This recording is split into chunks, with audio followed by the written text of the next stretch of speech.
When I was a teenager, I met my future wife, Geraldine. We met in a club. The main things that interested us was going out, fashion, dressing up, going to clubs, buying records, watching bands. And the reason I came to London, because there's more bands to see, more shops to shop in, and more places to buy records. One minute I'm, going to lectures at UCL. Next minute I'm in a band. Next minute we've run out of money in the band, so I have to sell all our stuff on Camden Market.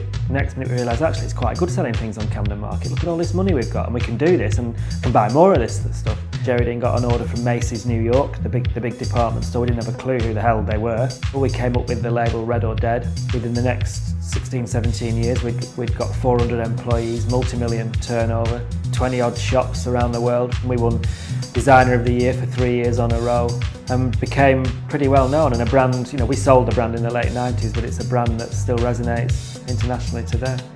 It was fantastic. It was just this kind of unbelievable roller coaster that was just set off and there was no stopping it. This was about high-end youth culture, this was about club culture.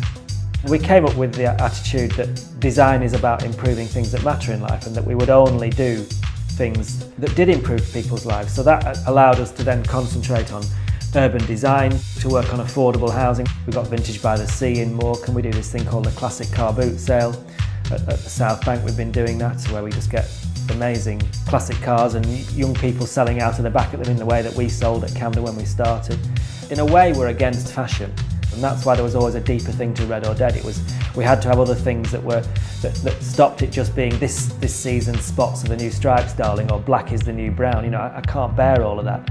We chose the right path by doing that. It gave us a point of difference. We did genuinely hit a nerve of another market, both in the public and in certain retailers.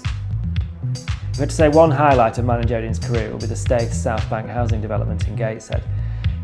That came about from me being mouthy and criticising the national house builders for building identikit crappy housing. Came up with this phrase, the wimpification, the Barrettification of Britain, wrote about that in the Independent. In the next minute, me and Geraldine are asked if we'd be interested in designing a 700 odd unit housing development for Wimpy in the northeast. And we delivered a very, very popular housing development that every time we go up there to look at it, people come out their doors and thank us, and that's the best thing can ever happen. The awards don't matter, it's about people.